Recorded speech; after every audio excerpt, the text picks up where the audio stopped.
now, take a look at this wild scene right here.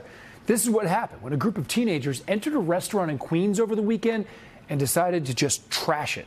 So now the manager, who's scared for the safety of his restaurant and his staff, thinks they might come back. And he's talking to News 4's John Chandler, who is live outside the mall that restaurant is in College Point. John.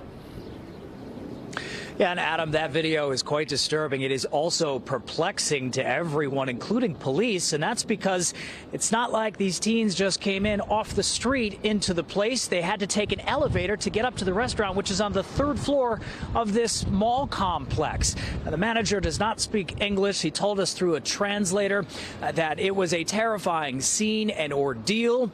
And he said those elevator doors opened on Saturday, surprising everyone as the teens came in and made an absolute mess. It's just before 8:30 on Saturday night when out of the elevators come a dozen teens, disrupting diners, flipping tables and chairs.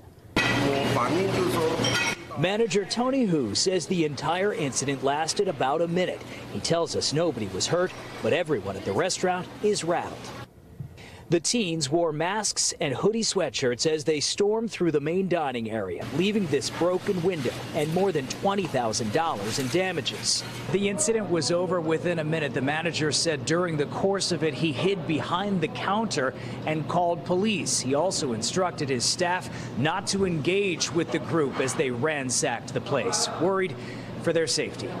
They took an elevator 3 floors up to do what they did, and then took an elevator 3 floors down and left with no money, no nothing, just to wreak havoc. Councilwoman Vicky Palladino stops by to check on Fish Village. She says at least 50 cops were just added to her district, but still more are needed. With incidences like this, it warrants more police. And as the kitchen keeps busy with lunch orders, staff at Fish Village keep an eye on the door. The manager does admit that, sure, he is concerned for his safety and his staff's safety if this group does come back. They left after the incident down 127th Street here. Police are looking for them and continuing their investigation into this. And as for more police presence around here, the councilwoman tells me that there is a plan to have more officers here Thursday through Sunday. We have not seen more police here today at the presence of this mall. We are in College Point in Queens.